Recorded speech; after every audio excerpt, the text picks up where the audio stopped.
ભાવનગરના મહુવા શહેર અને તેના ગ્રામ્ય પંથકમાં પણ ગઈકાલે 3 ઇંચ જેટલો વરસાદ વરસ્યો હતો।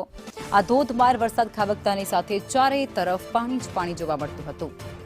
આ સાથે ત્યાં ભારે વરસાદને કારણે સ્થાનિક જે નદી નાળા છે તે પણ છલી વળ્યા છે અને જેમાં ઓથા ગામેથી પસાર થતી ડોંગી નદીમાં પણ ઘોડાપૂર જેવી સ્થિતિ સર્જાઈ।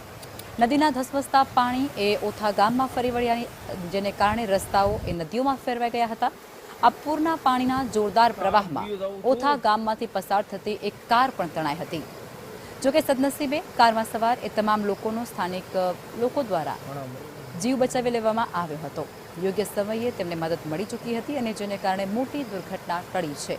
પણ આ નદીઓ જે ત્યારે ગાંડીતૂર થઈ છે। ડોંગી નદીમાં ભારે પૂર આવ્યું, નદી બે કાંઠે વહેવા લાગી અને ત્યારે ત્યાંથી એક કાર તણાઈ હતી।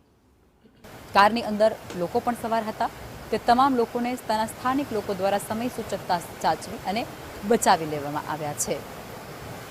ભાવનગરમાં પણ અત્યારે ભારે વરસાદ છે। ભાવનગરના ઘણા ખરા વિસ્તારો ખૂબ પ્રભાવિત થયા છે।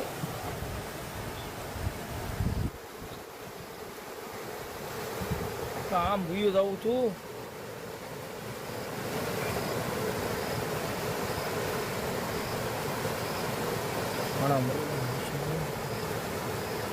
તો આ તસવીરો અત્યારે ખૂબ ડરામણી છે, જે ભાવનગરથી સામે આવી રહી છે। ડોંગી નદીની આ તસવીર છે। ડોંગી નદી એ બે કાંઠે વહેવા લાગી છે અને ત્યાં ઘોડાપૂર જેવી સ્થિતિ છે અને જેની અંદર રસ્તા પરથી પસાર થતી એક કાર એ તણાવા લાગી હતી અને એ કારની અંદર સ્થાનિક લોકો, ત્યાં જે સવાર વ્યક્તિઓ છે તેને સ્થાનિક લોકો દ્વારા બચાવવામાં આવ્યા હતા। આ કારની અંદર બેઠેલા એ તમામ લોકો જે હવે સુરક્ષિત રીતે બહાર કાઢવામાં આવ્યા છે, પરંતુ આ કાર તણાઈ હોવાની તસવીર જે સામે આવી છે, જેને લઈ અને સ્થાનિક લોકોમાં પણ થોડા સમય માટે ભય ફેલાઈ ગયો હતો।